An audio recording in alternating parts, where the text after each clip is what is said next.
বাংলাদেশে নিযুক্ত ভারতীয় রাষ্ট্রদূত প্রণয় ভার্মাকে বাংলাদেশের পররাষ্ট্র মন্ত্রণালয় গত 10 দিনে দুবার তলব করেছে।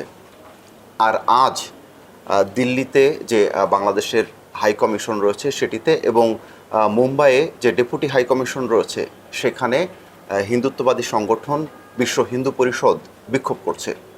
এমন পরিস্থিতিতে কোন দিকে যাচ্ছে ভারত বাংলাদেশ পরিস্থিতি, এ নিয়ে আজকের আলোচনা। সঙ্গে রয়েছেন প্রথম আলোর কূটনৈতিক প্রতিবেদক রাহিদ এজাজ আর আমি আব্দুল্লাহ হুসাইন। অনেক ধন্যবাদ যোগ দেওয়ার জন্য।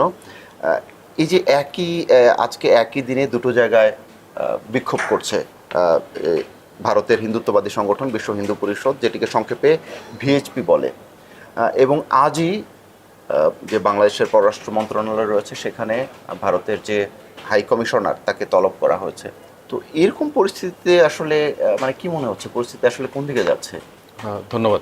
যেটা দাঁড়িয়েছে, আমরা গত 16 মাস আগে যখন ছাত্র গণ অভ্যুত্থানে রাজনৈতিক পট পরিবর্তন ঘটে, তারপর থেকে দেখে আসছি যে প্রতিবেশী ভারতের সঙ্গে আমাদের টানাপোড়েন তিক্ততা এগুলো চলছিল। এবং এই 16 মাসের মধ্যে আমরা দেখেছি, শুরু পর্বটা যদি বলি, প্রচুর অপতথ্য, মিথ্যা তথ্যের বিস্তার ঘটেছিল। ভারতের রাজনৈতিক পরিষদ থেকে বক্তব্য দেওয়া হয়েছিল, এই যে বক্তব্য, পাল্টা বক্তব্য, সংখ্যালঘু নির্যাতন, এগুলোকে উপযোগ্য করে। এর মধ্যে আবার দুদেশের মধ্যে পররাষ্ট্র সচিবের বৈঠক গত বছর ঢাকায় হয়েছিল ডিসেম্বরে। তারপর এপ্রিলে অন্তর্বর্তী সরকারের প্রধান উপদেষ্টা প্রফেসর ইউনূসের সাথে ভারতের প্রধানমন্ত্রী নরেন্দ্র মোদীর বৈঠক হয়েছিল, যেটা এই সম্পর্ক স্বাভাবিক করার জন্য ব্যবস্থা নেওয়া এবং দুইজন একে অন্যকে সহযোগিতা করবে এমন একটা অঙ্গীকার। তো কিন্তু দুঃখজনক হলো সত্য যে বাস্তবতা কিন্তু তেমন নয়। আমরা যে টানাপোড়েন তিক্ততা এর মধ্যে দিয়ে আমরা দেখেছি, সে টানাপোড়েন তিক্ততা থেকে সেটি উত্তেজনার রূপ নিয়েছে। এবং গত 10 দিনের যে রেফারেন্স আপনি বলছেন, যে বিশেষ করে জুলাই আন্দোলনের মুখ এবং ইনকিলাব মঞ্চের আহ্বায়ক শরীফ ওসমান হাদি কে খুনের চেষ্টা, সিঙ্গাপুরে তার মর্মান্তিক মৃত্যু এবং তার হত্যার চেষ্টায় জড়িত ছাত্রলীগ নেতা ফয়সল সহ একাধিক ব্যক্তির ভারতে চলে যাওয়া, সেটি দুই দেশের সম্পর্কের উত্তেজনায় নতুন মাত্রা যোগ করেছে। এবং আমি যদি বলি, আমাদের কাগজে ওই খবরগুলো এসছে যে ময়মনসিংহে দীপকুমার দাস নামে এক পোশাক কর্মীকে নির্মমভাবে পিটিয়ে খুন, সেটিও এখন দুই দেশের সম্পর্কের বড় ইস্যু হয়ে দাঁড়িয়েছে। যখন দুদিন আগে ভারতের পররাষ্ট্র মন্ত্রণালয় এই দীপু হত্যার ঘটনার সাথে পুরো সংখ্যালঘু হিন্দু সম্প্রদায়ের নির্যাতন হিসেবে সামনে তুলে আনছে। এবং এর রেশ ধরে আপনি যে কথাটা বলছেন, আজকে ভারতের হাই কমিশনারকে প্রণয় ভার্মাকে পররাষ্ট্র মন্ত্রণালয়ে তলব করা হয়েছে। তলবের ক্ষেত্রে খুব স্পষ্টভাবে কিছু বিষয় বা বক্তব্য এসছে। সেটা হলো, আমরা জানি গতকাল শিলিগুড়িতে বাংলাদেশের যে ভিসা সেন্টার আছে, ডিউ ডিজিটাল নামে একটা বেসরকারি প্রতিষ্ঠানকে কয়েক বছর আগে সেটা আউটসোর্স করা হয়েছিল। সেখানে একদল বিক্ষোভকারী সেখানে একটা প্রতিনিধি দল স্মারকলিপি দিতে গিয়ে বা দেখা করতে গিয়ে সেটা ভাঙচুর করে। ভাঙচুরের পর সেই ভিসা কেন্দ্রটি বন্ধ হয়ে যায়। গতকাল কলকাতায় বিজেপি, কংগ্রেস সহ একাধিক দল এবং ফোরাম হাই কমিশন থেকে 1 কিলোমিটার দূরে পুলিশ তাদের আটকে দেয়। সেখানে বিক্ষোভ করে, সরকারের বিরুদ্ধে স্লোগান দেয়, কুশপুতলিকা দাহ করে। আবার আজকে আমরা যখন এই আলোচনায় আসছি, তার কয়েক ঘন্টা আগে দিল্লিতে বাংলাদেশের হাই কমিশনের অভিমুখে যাওয়ার সময় পুলিশ বিশ্ব হিন্দু পরিষদের বিক্ষোভকারীদের পথ রোধ করেছে। মুম্বাইতে এরকম বিএসপি একই ধরনের কর্মসূচি দিয়েছে। এখানে আর একটা প্রসঙ্গ না বললেই নয়, বিশ্ব হিন্দু পরিষদ মূলত বিজেপি আরএসএস সংঘ পরিবারের অন্যতম প্রধান সঙ্গী এবং তারা কিছুটা, আমি যদি বলি, কিছুটা উগ্রপন্থী বা মারমুখী হিসেবে পরিচিত। তো এক মোটা দাগে সামগ্রিকভাবে যা ঘটেছে তাকে আমরা এভাবে বলতে পারি যে টানাপোড়েন, তিক্ততা, সেখান থেকে উত্তেজনা, সেই পর্ব পেরিয়ে এখন এক ধরনের নতুন সম্পর্কের যে সংকট, সেই সংকটে মাত্রা যোগ করেছে গত 2 সপ্তাহের ঘটনাবলীগুলো। রাষ্ট্রদূতদের পাল্টাপাল্টি তলব, বক্তৃতা বিবৃতি এবং সর্বশেষ ভিসা বন্ধ হয়ে যায়। যেটা বলিনি, এই যে নিরাপত্তাজনিত পরিস্থিতির কারণে দিল্লিতে ভিসা সেবা আজকে থেকে বন্ধ, অর্থাৎ দিল্লি হাই কমিশনে। শিলিগুড়িতে বন্ধ হয়ে গেছে, আগরতলায় গতকাল নোটিশ দিয়ে অনির্দিষ্টকালের জন্য বন্ধ।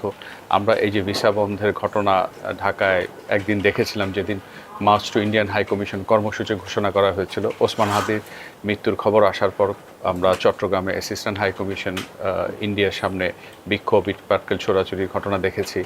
তো রাজশাহী, খুলনা ভিসা আপনার অ্যাক্টিভিটিস সাসপেনশন ছিল, চট্টগ্রামে বন্ধ করা হয়েছে। তো সব মিলিয়ে এই যে ভিসা বন্ধ, বিক্ষোভ, প্রতিবাদ, পাল্টা প্রতিবাদ সব এক ধরনের সংকটের নতুন মাত্রা যোগ করেছে বলে আমি মনে করি। তার মানে আপনার কথা আমি যতটুকু বুঝলাম যে 5 আগস্টে ছাত্র জনতার যখন গণ অভ্যুত্থান যেটা হলো, সেখানে তখন শেখ হাসিনা, ক্ষমতাচ্যুত প্রধানমন্ত্রী শেখ হাসিনা ভারতে চলে পালিয়ে যান। তখন থেকেই এটা শুরু, এবং সর্বশেষ ইনকিলাব মঞ্চের যে মুখপাত্র, আহ্বায়ক শরীফ ওসমান হাদি, তার মৃত্যুর পর এটা আবার একটা নতুন মাত্রা পেয়েছে। নতুন মাত্রা যোগ করেছে, নতুন মাত্রা যোগ করেছে সংকটটাতে। হ্যাঁ, তো এখন পর্যন্ত সব মিলিয়ে তাহলে 3টি জায়গায় ভারতের ভিসা প্রদান বন্ধ রয়েছে এই মুহূর্তে, তাই তো? এই মুহূর্তে বন্ধ রয়েছে। আমরা কলকাতায় এখন পর্যন্ত বন্ধ করা হয়নি, কারণ দেখুন পশ্চিমবঙ্গের কলকাতায় ভিসা সেন্টার আছে, সেটাও একটা আউটসোর্সিং কোম্পানি করে, শিলিগুড়িতে আছে, দিল্লিতে হাই কমিশন সরাসরি করে, মুম্বাইতে হাই কমিশন সরাসরি করে, গুয়াহাটিতে সরাসরি করে, আপনার চেন্নাইতে সেটিও সরাসরি পরিচালিত হয়।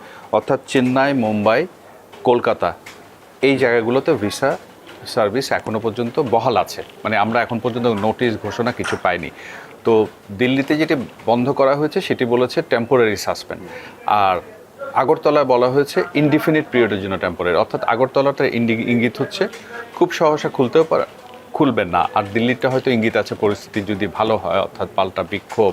কারণ শনিবার রাতে যখন বাংলাদেশ হাইকমিশনের সামনে বিক্ষোভ হয় এরকম একটা নিশ্চিদ্র নিরাপত্তার মধ্যে, সেটি তো খুব এক ধরনের আতঙ্ক ছড়ায়। কারণ মিশনে সেখানে হাইকমিশনার থাকেন, তার বাসভবনে তার পরিবার থাকে, তো রাত 8টা সাড়ে 8টার পর যখন কেউ বিক্ষোভ করে, প্রতিবাদ করে, সেটি নিশ্চয়ই কোনো সুখকর অভিজ্ঞতা নয়। তো সেই জায়গাতেই আমি এই টানাপোড়েন, তিক্ততা বা উত্তেজনার মধ্যে সম্পর্ক আমি একটা সংকটের মধ্যে দিয়ে যাচ্ছে বলে মনে করছি। বাংলাদেশের ব্যাখ্যা কি, মানে এই বন্ধ থাকার পেছনে, বন্ধ করার পেছনে? নিরাপত্তা, এটা তো খুব স্ট্রেইট এবং সিম্পল, যে নিরাপত্তার ঝুঁকি তৈরি হয়েছে বলে বন্ধ। এবং শিলিগুড়িতে যেটা হয়েছে এটি তো ভারতের গণমাধ্যমেই খবর এসছে যে বিক্ষোভকারীরা গিয়ে হুমকি দিয়েছে, ধমক দিয়েছে যাতে এই ভিসা সেন্টার বন্ধ রাখা হয়। এবং ডিউ ডিজিটাল নামে যে প্রতিষ্ঠানটি আউটসোর্সিং কোম্পানি, তারা তো বাংলাদেশের হয়ে কাজ করে, বাংলাদেশ তাকে নিযুক্ত করেছে। এখন সে যদি পর্যাপ্ত নিরাপত্তা না পায়, নিরাপত্তাহীনতায় ভোগে, তার তো স্বাভাবিক কার্যক্রম বন্ধ করে দেওয়া ছাড়া উপায় নেই। আজকে যখন বিশ্ব হিন্দু পরিষদ হাইকমিশনকে ঘিরে কর্মসূচি ঘোষণা করে বাংলাদেশের সংখ্যালঘু নির্যাতনের প্রতিবাদে, তো এমন এবং যতদূর জেনেছি 100-3 লোক সেখানে সমবেত হয়েছিল কমিশন থেকে বেশ দূরে, দিল্লি মেট্রোর কাছে, এবং যথেষ্ট সংখ্যক নিরাপত্তা কর্মীও সেখানে ভারত সরকারের তরফ থেকে নিয়োগ করা হয়েছে। তো এই ইস্যুগুলো মূলত প্রতিবাদ, বিক্ষোভকে ঘিরেই এই ভিসা সার্ভিসটা বন্ধ করা হয়েছে। আরেকটা বিষয় আমার মনে হয় প্রাসঙ্গিকভাবে বলা উচিত, গতকাল বিশ্ব হিন্দু পরিষদ একটা সংবাদ সম্মেলন মুম্বাইতে করেছে। তারা সেখানে দীপু হত্যার বিষয়টিকে খুব বড় করে এনেছে, এবং বড় করে এনে তারা সেখানে ওই হত্যার সুষ্ঠু বিচার, জবাবদিহিতা চাওয়ার পাশাপাশি তারা বলছে যে ইন্টারন্যাশনাল ইন্টারভেনশনের কথা, অর্থাৎ আন্তর্জাতিক হস্তক্ষেপ, এবং সেজন্য তারা ভারত জুড়ে এই বিক্ষোভ সমাবেশ করবে। তো এমন একটা হুমকির, নিরাপত্তাজনিত হুমকির প্রেক্ষিতে এই ভিসা সাসপেনশন হয়েছে বলে আমি মনে করি। এই যে সংগঠনগুলো, হ্যাঁ, তারা কি, মানে তাদের আসলে পক্ষ থেকে কি বলা হচ্ছে এখন পর্যন্ত, মানে তারা কি এইরকম লাগাতারভাবে বিক্ষোভ চালিয়ে যায়? তারা বিক্ষোভ চালিয়ে আমি বিশ্ব হিন্দু পরিষদের কথা বলছি, সংঘ পরিবারের সে অন্যতম প্রধান বা খুব প্রভাবশালী সংগঠন। এখন বিশ্ব হিন্দু পরিষদ যখন এই ধরনের ঘোষণা দেয়, সেটা নিয়ে তো উদ্বেগ উৎকণ্ঠা থাকতেই পারে, থাকাটা স্বাভাবিক, কারণ সারা ভারতবর্ষ জুড়েতে বটেই, ভারতের বাইরেও তাদের যথেষ্ট ভালো নেটওয়ার্ক আছে। তো এরকম উত্তেজনাকর পরিস্থিতি তো সুখকর না। এবং আপনি যখন একটা ইস্যুতে, যেটা 2 দিন আগে পররাষ্ট্র উপদেষ্টা বলেছেন যে হত্যাকাণ্ডের ঘটনাটি নৃশংস, সেই হত্যা অত্যন্ত মর্মান্তিক, এবং বাংলাদেশ সরকার আইন শৃঙ্খলা পরিস্থিতি বিবেচনা করে প্রয়োজনীয় ব্যবস্থা নিচ্ছে। কিন্তু একটা ঘটনাকে যখন জেনারেলাইজ করা হয়, সেটি খুব মোটেই ইতিবাচক নয়, এবং এ ব্যাপারে ভারতকে তিনি সতর্ক থাকতে বলেছেন। সব মিলিয়ে কটি এরকম মানে হিন্দুত্ববাদী সংগঠন সেখানে বিক্ষোভ করছে এখন? কোথায়? দিল্লিতে আমরা দিল্লি ছাড়াও দিল্লি, মুম্বাইতে, কলকাতা, গুয়াহাটিতেও প্রত্যেকটা ঘটনা আলাদা, কিন্তু বিশ্ব হিন্দু পরিষদ মোরলেস আপনার শিলিগুড়িতে বলুন, মুম্বাইতে বলুন, শিলিগুড়িতে গতকাল এবং আজকে দিল্লি, মুম্বাইতে করেছে। কলকাতায় কিন্তু বিশ্ব হিন্দু পরিষদ নয়, সেখানে রাজ্য বিজেপি করেছে, রাজ্য কংগ্রেস করেছে, দুটি আস্তিক মঞ্চে এবং আরেকটি অল ইন্ডিয়া বোধহয় সেকুলার ফ্রন্ট নামের একটা ফোরাম করেছে। তো যেহেতু বলছি বিএইচপি সারা ভারতে নেটওয়ার্ক আছে, তারা মুম্বাইয়ের প্রেস কনফারেন্সে গতকাল যে ঘোষণাটা দিয়েছে যে তারা সারা ভারত জুড়ে করবে, এই ধরনের বিক্ষোভ করা তাদের পক্ষে সম্ভব, সেই সামর্থ্য সক্ষমতা তাদের আছে। ভারত সরকারের পক্ষ থেকে এখন তাদের অবস্থান কি, তারা কি বলছে এরকম পরিস্থিতিতে? না, গত দুদিন আগে যে স্টেটমেন্টটা ভারতের পররাষ্ট্র মন্ত্রণালয়ের মুখপাত্র মিস্টার জয়সওয়াল দিয়েছেন, সেখানেও কিন্তু দীপু দাসের হত্যাকাণ্ডের বিষয়টি এসেছিল এবং সেই প্রতিবাদপত্রের আরেকটি উল্লেখযোগ্য দিক ছিল যে গত শনিবার রাতে বাংলাদেশ হাই কমিশনের বাসার উল্টো দিকে যে বিক্ষোভ, সেই বিক্ষোভ নিয়ে ঢাকায় যে প্রতিবেদনগুলো ছাপা হয়েছিল সেগুলোকে তারা বলছিল বিভ্রান্তিকর, সঠিক নয়। তো সেটাও সরকারের পক্ষ থেকে প্রত্যাখ্যান করা হয়েছিল, কারণ সরকারের হাতে শনিবার রাতের বিক্ষোভের যে চিত্র, সেটার ভিডিও ফুটেজ বলুন, স্থিরচিত্র বলুন, সবটাই ছিল। তো সরকার মনে করে যে ভারত এখানে দায়িত্বশীল সে বিবৃতি বক্তব্য দেয়নি, যেটা বাস্তবের সাথে যায়। এই যে একটা টানাপোড়েন চলছে এবং একটা উত্তেজনাকর পরিস্থিতি চলছে এখন দুদেশের মধ্যেই, এই টানাপোড়েন কমার কি কোনো ইঙ্গিত আছে? আপাতত ইঙ্গিত নেই। দেখুন, যখন এরকম দুটো পক্ষের মধ্যে মুখোমুখি পর্যায়ে চলে আসে, কোনো না কোনো একটি পক্ষকে একটু পিছিয়ে আসতে হয় বা শৈথিল্য দেখাতে হয়। যতক্ষণ পর্যন্ত কোনো একটা পক্ষ শৈথিল্য দেখাবে না, তাহলে তো সেই উত্তেজনাকর পরিস্থিতির প্রশমনের কোনো সুযোগ থাকে না। অসংখ্য ধন্যবাদ ধন্যবাদ আপনাকে সঙ্গে যোগ দেওয়ার জন্য। দর্শক, এতক্ষণ আমরা কথা বলছিলাম বাংলাদেশ ভারত সম্পর্ক নিয়ে, যেখানে এখন বেশ টানাপোড়েন চলছে। তো এরকম প্রতিনিয়তই আমরা রাজনীতি, অর্থনীতি সহ নানা বিষয়ে আলোচনা করব এবং সেগুলো বিশ্লেষণ করব। আমাদের সঙ্গেই থাকুন ভালোর সাথে, আলোর পথে।